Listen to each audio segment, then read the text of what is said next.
My countrymen, maayong buntag kaninyong tanan. Salamat sa inyong paghuwat na ay nabuntagan ko sa punerarya ganina. Tinawag bitaw. Dito ko, bawo ka naman pag ato kag usa ka parlor na may po namamatay the speaker, so you have to go there.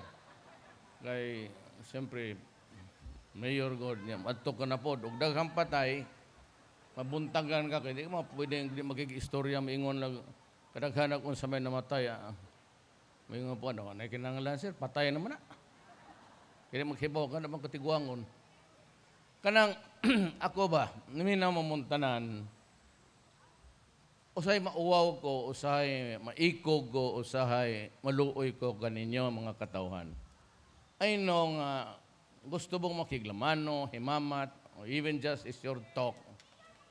Ibaw ko, anak, kay inyo ko kung mayor for the last 22 years, or going 23. Pero ang problema, manggod, kaning pagka-presidente, it's fraught with so many protocols. Una-una, dili mo makaduol dayon ako kay barahon mo. Okay, nagtuo man na sila inyo kong patyo. Di patya. Di po ko kadool kay puggan ko. Siya pro, ayaw diha agi, dari ka agi. Sila gi magbaot. Onya, siga may miglalis, mingon man na sila nga mayor, wala may problema ang mutuo man sa imo. I mean, that's not a problem really, kung kita-kita lang. Pero, ngaman siya nga, kanigong og imong order sundo namo pero kanang order sa balaod namo para pagwardya nimo dili na nimo mabara kay mamatay ka sa among kamot hagsa pud min tanan balik may pagka-private tanan sa among serbisyo so mga lang yung pasaylo ninyo basig kanang akong entourage makita ka na ang mga motorcycle cops o niya na iduha ka sakyanan nga parehog kolor haron mamili mong asa diha ang mayor pagmimbaw ang pick up man lang ko nas tunga di mo kung sakay niya na po'y duha ka puti nga sakyanan nga pareho pog kolor haron ka nang mupatay na ko mutagna pag asa ko na sakay pero ako inyong presidente, wala na problema. Pagkuwat lang mo speak up, kaya di ko mo sakay anang ilang sakyanan ako. Diri ako speak up, kaya diri ko na anad. Nagsugod ko pick up 1988. Mo presidente ko, pick up lang gihapon. Ako silang giingnan nga to sa wala kanya na dili ko mo sakay anong mga Mercedes-Benz nila. Kaya ang tanang na nisakay diha, murag way swertes kinabuhi. Either mapahawa, mapriso, tangina.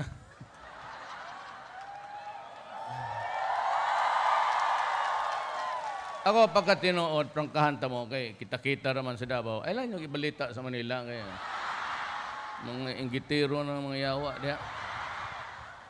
You know, if I can go back in time, di na kumudagan. Honestly. Swear to God. If it's just a bad dream, I hope it is. Kung makabalik ako sa panahon, I would not have really decided to run. I was not in the hustings in the first place. I refused. Actually, dili nga rin ang pressure. The greatest pressure came from the outside, especially Cebu o ang Manila. Sila ang ipit sa kaning mga dire kamong nga sige daga na ako ang balibad man ko so there was not really any ripple all along until October 16 I did not go to Manila. I did not file any certificate because I was not really decided to run but kanang na itulo ka rason some of them are private which I cannot just divulge in public medyo personal it has something to do with na insulto ka, then may problema ako sa, well, you know, how Elizabeth is he's very sick. And the other one is really for reasons of the country. Yun, kaya tumakbo ako. But, wala akong gobernador o mayor o barangay captain outside of Davao supporting me. Except for a few. Mabilang mo sa 5 kamay ko, fingers rather, na ang nagsuporta sa akin, tagalabas. Wala akong barangay captain, wala lahat. But yet, as I was all along campaigning, nakikita ko sige ang crowd. It's not a crowd, it's a multitude. And every time that I am introduced, they become wild.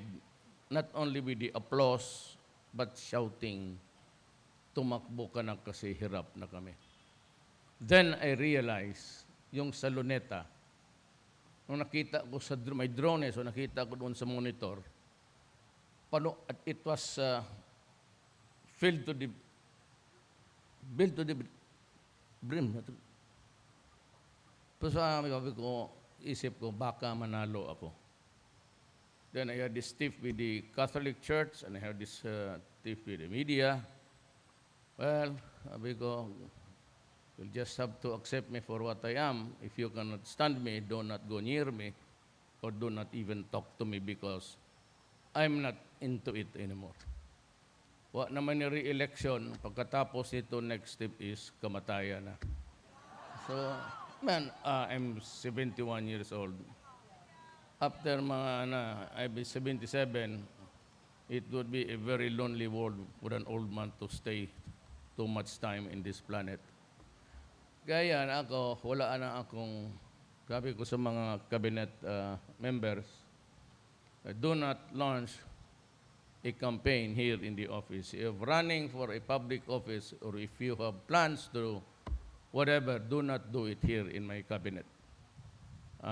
Ayaw ko yung nakaupo dito na magkandidato kasi you will just use the public funds and the time and the effort of government just to campaign to win. Sabi ko, pareho naman yung edad natin, we retire all together. Mga bata, Bebot Belio would be about 92 years old. Si Boy, who will be with me, will be 94 by that time. So what's the use of... Tama na ito. Binigay ng Diyos to, tama na. But for the love of country, sabi ko, tanongin ninyo ako. Magtanong ka, Mayor, what is your advice? Gusto kong tumakbo ng presidente. Sabihin ko sa iyo, wag. Wag. Unless you are really have the passion to death about your country. That is the only thing that remains actually that motivates me to work. But, excuse me, pag-ali ko magtrabaho, officially, it would be day after tomorrow, yet, it's okay.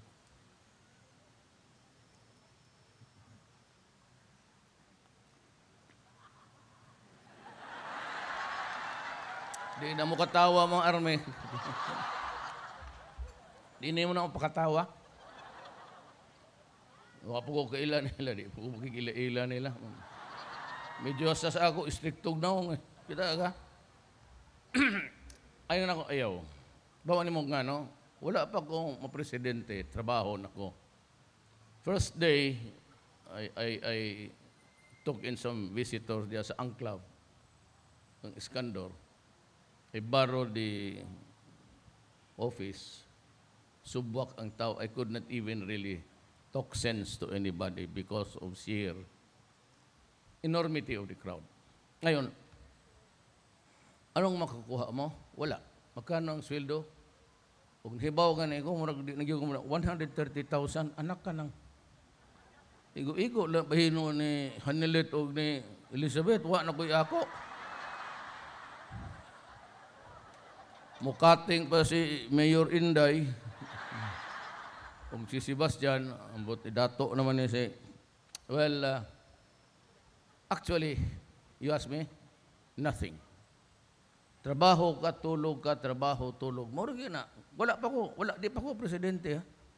Kanya, mga ambassador, maglalis pa may kay mga European, they're so concerned about the death penalty o kaning extrajudicial killing. Let me explain. Adto sa lang ninyo because total, once in a while, I think the last time I addressed you was itong pagbunya sa anak ni Magellan. Mura to. Well, anyway, diretso lang ako, kainit kayo. You must have the exceedingly, kami na anad. I didn't have any problem adjusting really because my father was a governor. And that was his office during many years ago. Kaning City Hall, wala gini mo renovation. But that is not the original building when my father was there. So I kind of really grew up with politics. Ito, maka-relate ko. Ang kanang akong giingon that my government is for the helpless, the hopeless, and the defenseless. Those are the words of my father. I just borrowed it from him. And since iyang gitinuod true to life, well, many years that I've been there, wala akong manghilabot sa inyong kwarta. Sometimes I could be harsh, but I was never really a despot to anybody. So, munang atong sabot, kaning karag ako karon mo gihapon ang rule. There will be no corruption. Just like here.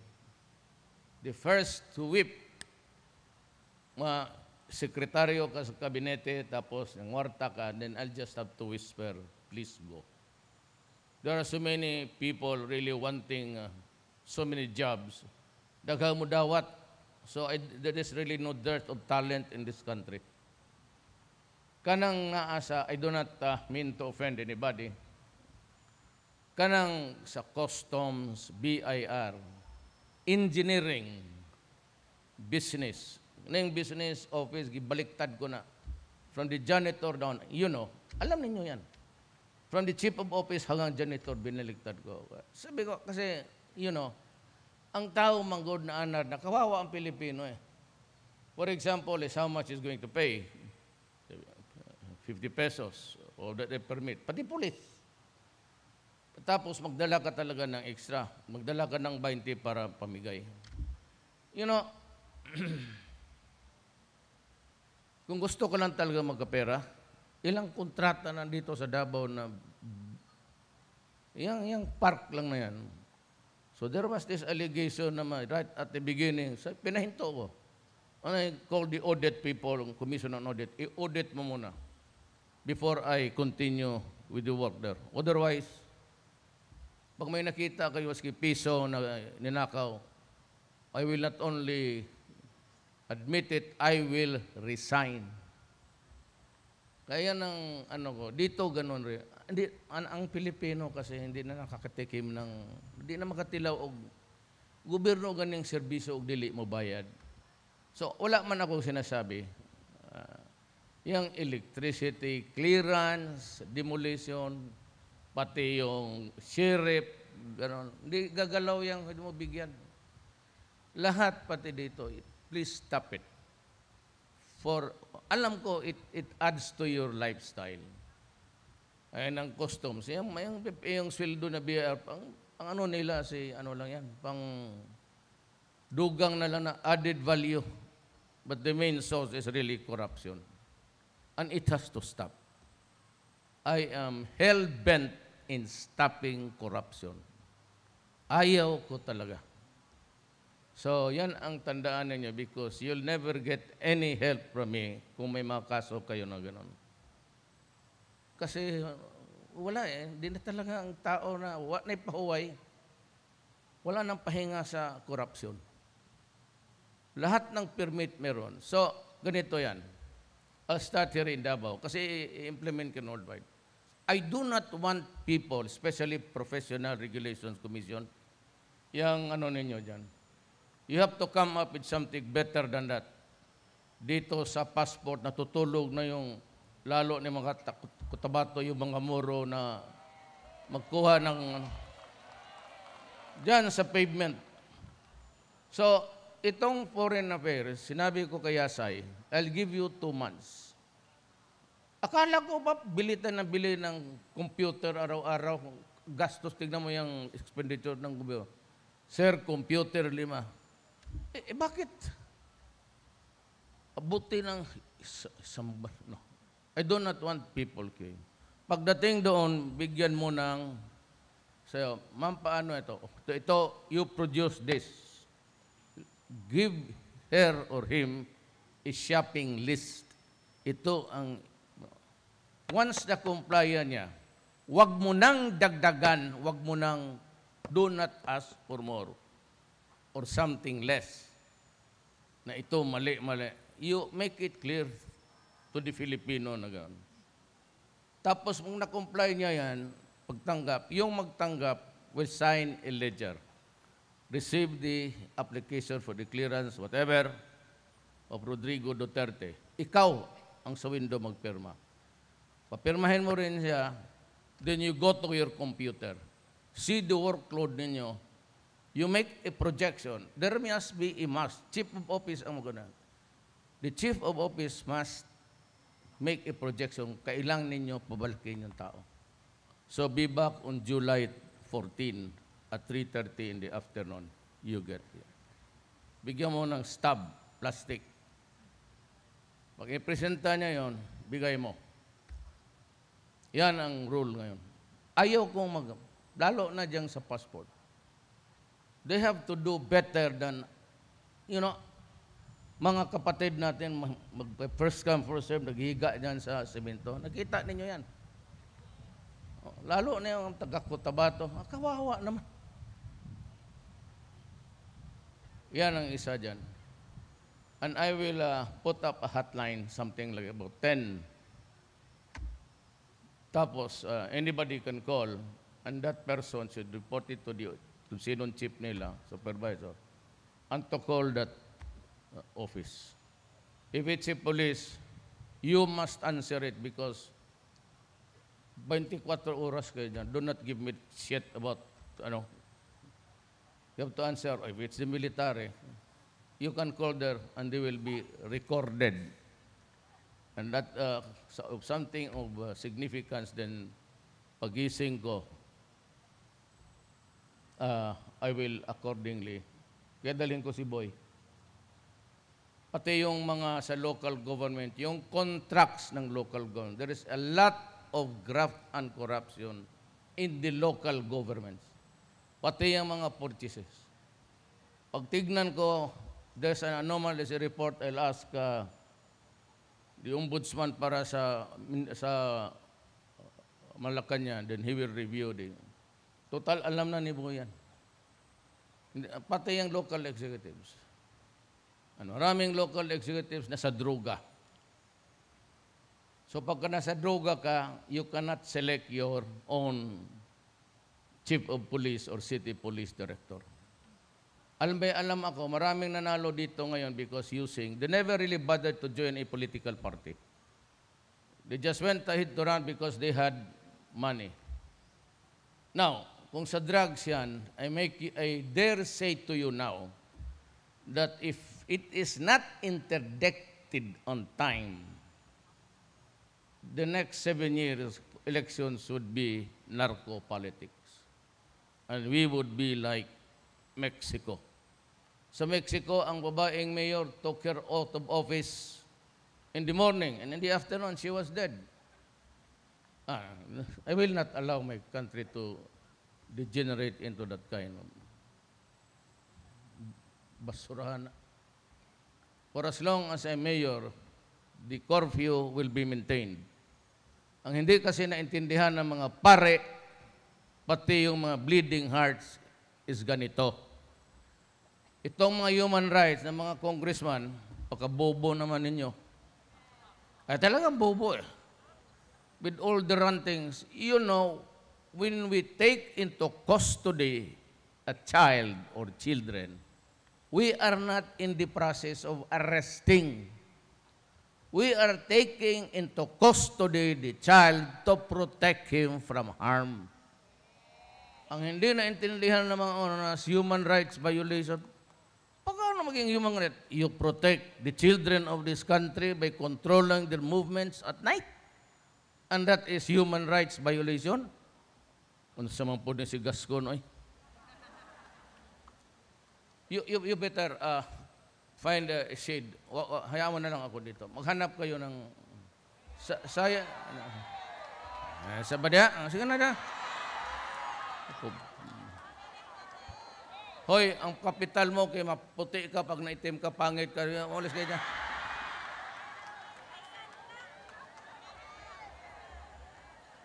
Yan, diyan kasi kami kasi hindi sumusunod ng whatever is popular in this generation. Previous din ay wala masyadong human rights. Alam mo, maraming NGO, kung ano-ano, kung sino na lang na gustong mapabilis. You take it, you arrest the parents. That is why nakita ko minsan na yung mga bata sa ilalim ng sakyanan, 4, 7, 10, pinaaresto ko talaga. Police. Sabi ko, you arrest the parents. Sa revised penal code, pati children code ng Davao City. Arrest the parents for abandonment or exposing their child to danger. That is how government wants to protect its children. So, yung marinig kayo, mga walang ginawa yan, human rights. Katurpihan yan. Human rights sa mga inosente. Bro. Now, kagitong death penalty. Hindi nila nakuha eh. Sabi nila, meron naman tayong death penalty noon. Sabi ninyo, it would deter or to prevent or discourage criminals from committing serious crimes because there is the death penalty in the law books of this country. Meron tayo hanggang inilift. Tapos, dito sa side is retribution. Dalawa yan eh. Positivist theory, pati itong classical. Ako, ang pagkatao ko, I believe in the retribution. Why? Magbayad ka. Anak ng, pag may pinatay ka, o, tapos ni-rape mo, dapat magpakamatay ka. Magbayad ka. Dito sa kanila, it will not deter. Sabi nila, Duterte, meron man tayo noon. Wala man nangyari. It did not prevent, obstruct, or deter persons, criminals from committing crimes. Correct. Why? Because it was not implemented. Kaya, ang tao magsabi, death penalty, wala yan. Hindi pina-implement yan eh. And so, iyan ang hindi pumasok sa utak ng mga putang ina.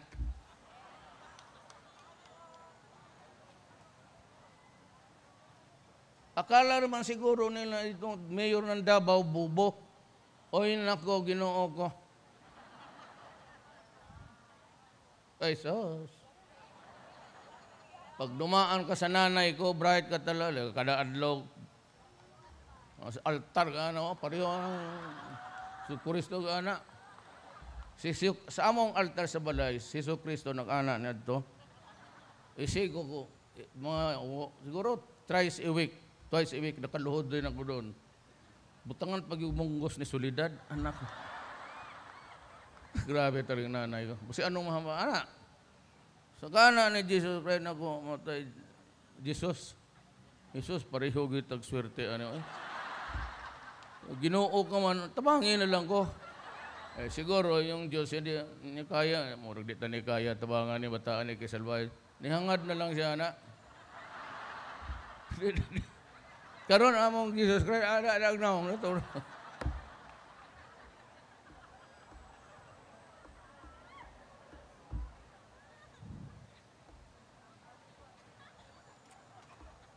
The curfew will be strictly implemented all throughout the country. Now, I will decide whether I will impose the 1 o'clock liquor ban also for everybody. We cannot be forever drinking and forever merrymaking. Alam mo, dumaan ako ng estudyante. Ang nabubuhay lang dyan sa inuman, in hotels, foreigners. Pero when I decided sa liquor ban dito, at experience namin, totoo lang.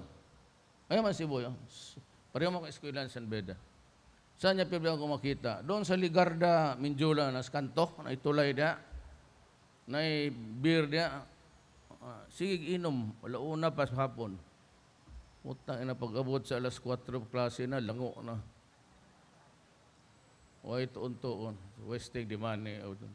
Kasi dito, mga bata, magpasyal ako. It was all children, teenagers. It does not really do us any good for a country. There has to be discipline.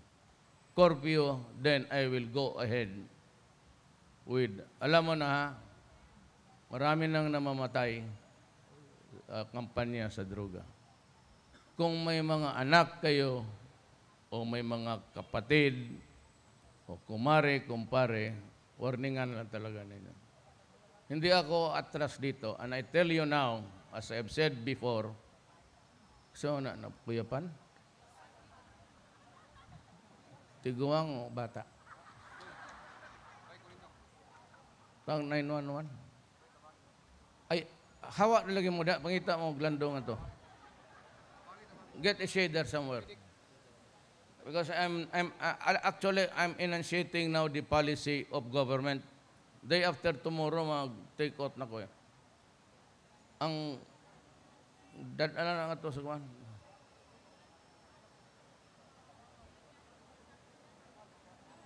Baka sugar.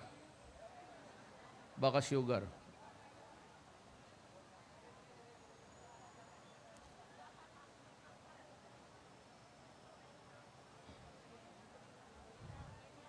Kisa pa'y gusto mo makuyapan diya kaya akong gakso. Kanang bata-bata lang. Dari sa akong kiliran. Kabigaon ba ninyo eh?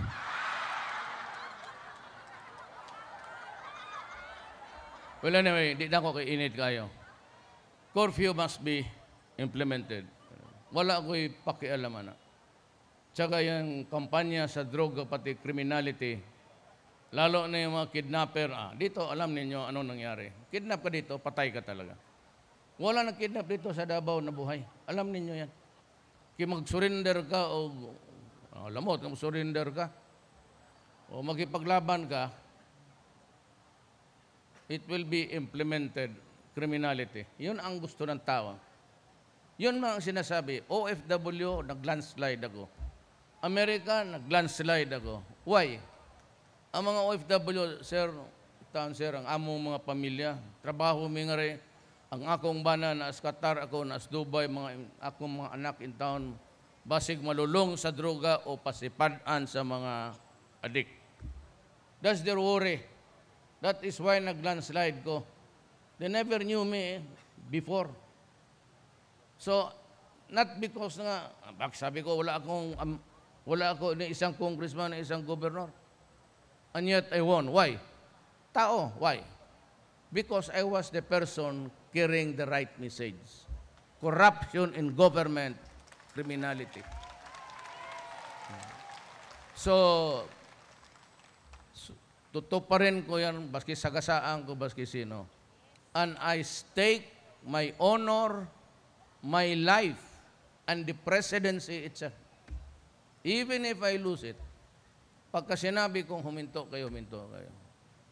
Impeachment na ka, go ahead. Wala ay problema sa ako. I will insist what I promise to the people.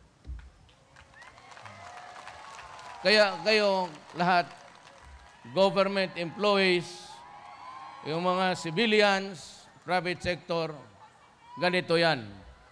Pag sa gobyerno ka, ikaw ang superior, tapos you pressure your subordinate, ito ilagay mo dyan, ganon, tapos takutin mo. all you have to do is call me. Mayor, pressure ko anang akong chief of office perman. Tawag ako kay himuon ta kang chief of office.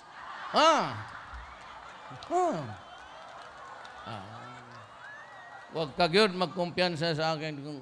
Alam mo naman kung maghiya ako ng tao, huwag wala ako pagalitin. Pagka pagalitin mo ako, bastos talaga ako. Bunga nga ako, sobra talaga. Pati, alam mo niyo, naninipa talaga ako ng tao. Kaya ikaw yung subordinate, pag sinabi mong totoo, huwag mo lang akong bulahin. Huwag mo akong bulahin, sabi mo sa akin ang totoo, gawain kitang kung sino yon nag-pressure sa'yo na superior mo, palit kayo. O, putang ina ka, umalis ka dyan. Ganun. I will have time for that. Mabasa ko yan. I will employ you, 5 ka abogado. Basahan ninyo na, din mananghanap kayo yung ano. Gayang yan, gagawin ko yan. And dito sa West China Sea, we shut up. We will wait for the decision before I make any public statement. Kung ano, we are just waiting for the arbitral judgment. Huwag na muna natin pakialaman yan. I have to talk to everybody in government to decide, including the military. Situation in the Sulu area, I said, there will be a time of reckoning for that. In the meantime, I assure you, kaya sino yung gustong tumulong sa gobyerno, ngayon na ang panahon ninyo. Ngayon na. If you really want a government that's good for we are trying to make up something good for the next generation. Sabi ko nga, do not destroy our children because I will kill you. Simply. Do not destroy my country, I'll kill you. Ganon talaga. Nagustuhan ng human rights yung statement na yan. Okay. Ayaw ninyo? Fine. Judges, gusto ninyo yan? Okay. Ayaw, you disagree? Fine. Kung ganon, kayo muna magpresidente. Kasi ako may kontrata ako sa inyo. Wala akong kontrata dyan sa... Kasi yan ang sinabi ko. Yun ang gagawin ko. Kasi pag yun ang sinabi ko nung kampanya na ganito, gagawain ko talaga. Tapos mag-atras ako dito. Para akong gago. So, bigay ko na lang doon sa Vice Presidente, bata ni Mabel. Ngayon ka, kay Executive Secretary na, si Robredo mag-presidente. Totoo. Kung ano yung kung sinabi, I am just consistent with the promises that I made to the people. Sabihin ko yung mga pare, pati yung lahat, hindi ako bulador. Hindi ako magsasabi-sabi ng gano'n para pabilibin kayo bumoto sa akin. That's my experience with Davao. I did not have a party. What did I promise you? Sige lang, I'll make Davao peaceful. Oh, how do you make Davao peaceful? Pakainin yung mga kriminal? Adi, pinatay ko lahat eh. That's why, kalakad kayo maski saan-saan. Now, pag kasi walang takot ang mga putang ina, wala talagang mangyari rin. That is why kung mayroon kang death penalty and you do not implement it, wala talaga matakot. Itong wala ganyan. Marami, umabot na 1,000 dyan, wala mang isang pinatay. Ito si Ichiguray. And so, you can help the country. Kasi ang pagtingin kasi nitong mga, when they describe or characterize a human rights violation, para bang ipanalabas nitong mga ulol na santo yung pinatay mo, santo yung nanghapla diha. They always, ang picture ba ng human rights, nakawawa naman ito, pinatay. Para bang ganitong, pinatay, wala namang kasalanan. Sino magagawang, you cannot solve what ails this country by killing people. But in the meantime, I have a serious problem to solve because I said 7 years from now, it's gonna be narco-politics. And to think that we have children to protect, hindi ka naman nalulong sa droga, hindi naman makalabas sa gabi. Hihilain lang yung estudyante, pagsakay ng tricycle, mayroon pa dyan sa Ecoland. magsakay tricycle niya, iyang dili niya uli sa balay, iyang ilibot-libot. Dadon nga to sa mga, sabi ko, ganun ka putang ina, kung ganun ka, di. Ay, ganun talaga ang mangyari sa iyo. Ilabay, tapos kas daplin. Bakit ganun? Tapos pag human rights, yun si ano, pinatay, human rights. Hindi tayo magkaintindihan yan. Kung in-implement nila yung death penalty, then wala akong problema. Then pag sinabi patayin, patayin talaga. Why? Retribution ako eh. I believe law student kami, mamili ka dyan. Malas nila because ako, I follow the classical theory. Magbayad ka sa ginawa mo. Itong positivist theory is that criminals can still be redeemed. Matarong pa ni turuan lang. Tang-ina. Kita mo, hinuli ko dito.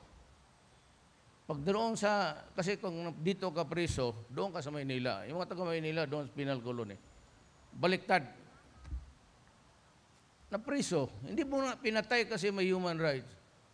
Nga pagdating sa bintong lupa, kung sige buhat, nagluto na po og shabu.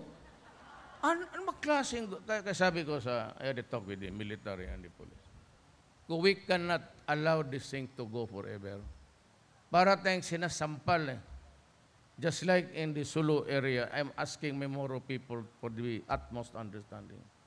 This has to stop and we can only swallow so much. Hindi talaga pwede dito. Total wala kayong ano. Why would lula ko maranaw, so why would I go to war against the group of idiots there just for the sake of war? Napapahiya tayo. What even can be called a country?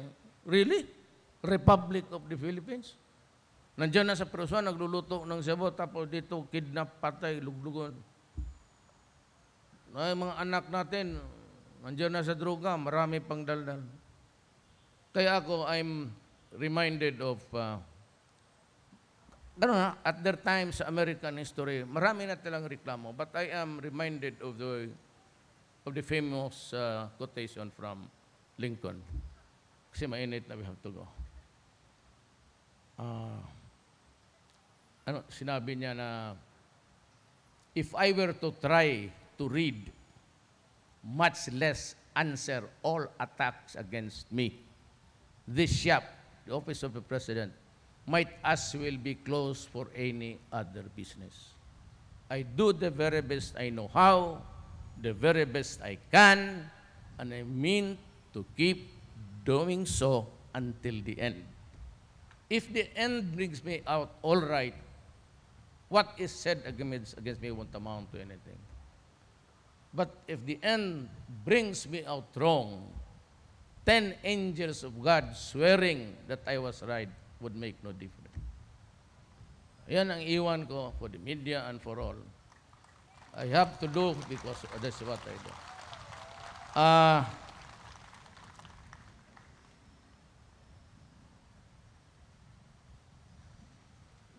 Wala mang ibang mga tao dito, the personalities are they here? Kasi baka nakalimutan ko, any congressman or governor, wala dito. Then, pila bata ka, dugay pang Christmas, manggod, no?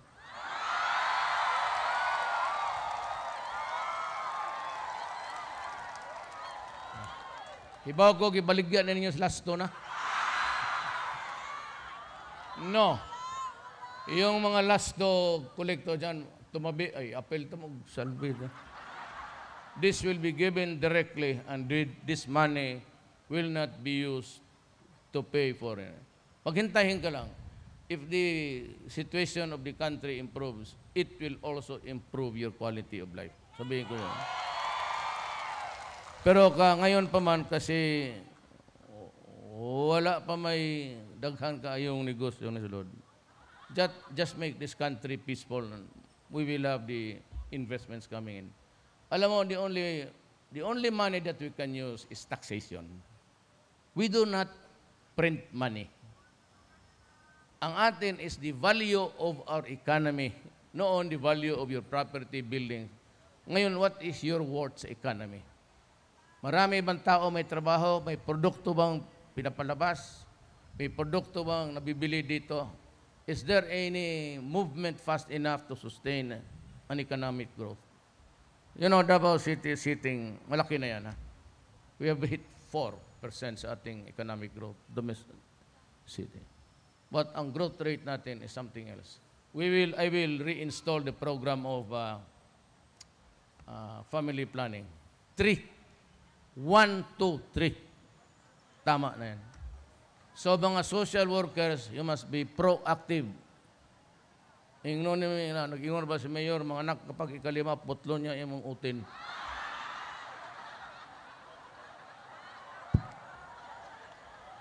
Kasi hindi talaga kaya eh. About pito, walang trabaho ang bata, mga nasdan. Sus Mariuso. Better shape up. Ayaw na, una yung simbahan. Away kami dyan eh. Noon pa yan, it started during Ramos's time because Ramos was the only president brave enough to implement the family planning. Pati ako, binabangga ako talaga ng simbahan. Hindi na realistic yan. I am not particularly referring to any scripture or literature or whatnot. Kanang ilang ginasulti, diha. Those were written 3,000 years ago. Ano bang pakialam natin sa kanilang sinusulat na? Iba kay Pilay Santo na, Katoliko, iba kay Pilay Santo na to, 5,000 kapin. Nak-anak kadagan, wata kay mga palahubog to, mga sugarol to, mga yawa to. Mismo na iyang San Pedro ka gwardiya sa langit, kasabong ang buang. Dulalag manok. May tarik-tarik naman ito. Ako, I believe in one God. Allah. Period. Only one God ako. Daghan na ba na ito Ginoo? O mo-appear na sila tanan 5,000 kapin. Mamili ka kay Simampuan, Santiago, Santo Isabelo, Santo Roman, Santilmo, si Tilmo na Santo, Santo Rodrigo. Bitaw, I'd like to end this by just making you a little bit happy today. The plantilla will receive 10,000. Educational assistance to ha. So, og dili ninyo, kamo ba, Chief of Office, you determine. O kaning mga, totoo, empleyado, palahubog, ayaw yatag. You call the wife. Diyanin na lang. Sa mga lalaki lang. Sa mga lalaki, I'm ordering the treasurer. Habas treasurer? Retire na? Okay, say acting. Who's the acting treasurer? O naman dahil si Congressman sa Masarate. Unsa magad? Sorry ha. Tres. Kisabay tres dre. Hay mga yung... No, naba dahil City Hall ng way treasurer. Well, anyway, the second in command listening now. Ang plantilla, ihatag sa asawa. Contract of services mo gyapon. Your wife, o babae ka, okay lang. Auxiliary personnel, asawa. Bigyan sa asawa. Samot na, PNP. Mga police. Tagduhay asawa ng mga yawa. Tunod. Mga kama mo nang masuko ko mag-parking-parking na sa anang mga bar. Kaya mo na ibuhat na magsisud nga ito magsipanguyab anang mga gwapa niya.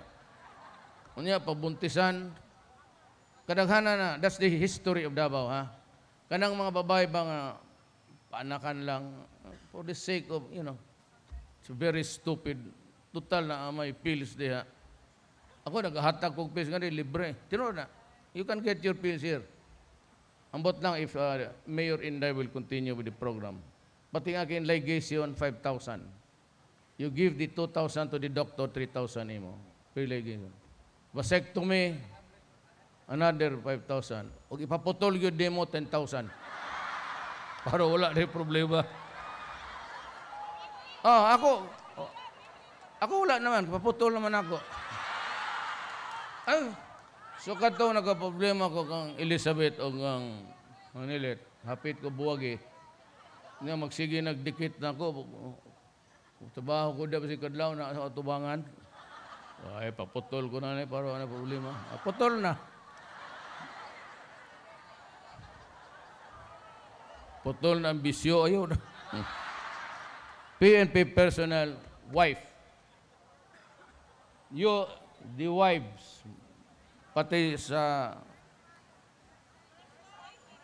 ang task force Davao, bungay mo na. Ang task force Davao. Mga pala. Wife. Wife, basta police o sundalo wife. Sabi na ng police, tangina pagkagabi ma-assign o night duty. Batin, humagpatol masig 2 Hurot. Wife, must go to the wife. Mahal kong mga kasama sa gobyerno. I would like to thank you for your fidelity, your trust in me, and the brotherly love that you have shown all these years working with me. I appreciate it very much. I would not have succeeded. You know, I was first elected in 1988. I never lost an election hanggang dumating ako pagka-presidente. And I owe it to you because sa labas sabi kasi, tignan mo ang Davao. So without the backing or help of the military and the police and yung kayo, I would not probably really succeeded. Just because that nakinig kayo sa akin, we cannot totally erase graft and corruption. But at least dito sa Davao, we were able to correct so many errors along the way. I intend to do that the same for the whole of the country. I will be harsh to the criminals. I will be strict to the wrongdoers. But you'd always find something in me if you are, I said, especially those who are hopeless. Ano pag-asa yun, makabot ba? Helpless and defenseless. Yan ang mga durugista. Tinatakot kasi nila. Alam mo, ang sa Maynila kasi, tinatago ko na ngayon yung mga anti-drug. Kasi kung nalaman nila yung police na yan is active in drugs, ilang kuha ang picture ang asawa o dili anak. Asawa naglakaw sa daan na malingke, ihatag sa imo. Kaya yung iba takot. Sabihin ko ngayon sa mga ulol na to, do not do that. Do not do that. Mauna ka sa impyerno, sigurado yan. Pag nalaman ko ganun, I will use all the resources of government. Do not threaten anybody from government from doing its work. Because I would not countenance it. Talagang tatapusin kita. I will always look for you. And I would have the money to do it. Basta tayo dito, okay tayo. For all the people of the entire republic, okay na tayo. You can be sure of that. It will be okay, and the money will be used for your service.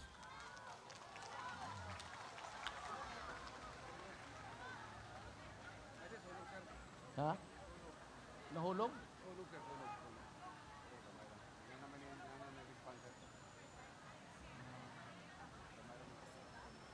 Wala, nag-celebrate lang na para sa ato. Meron na. Anyway, dito lang ang bantay kaya haron di makaabot og City Hall. Padaog ko na mo una. Daghang salamat ninyo ha, mga taga Davao.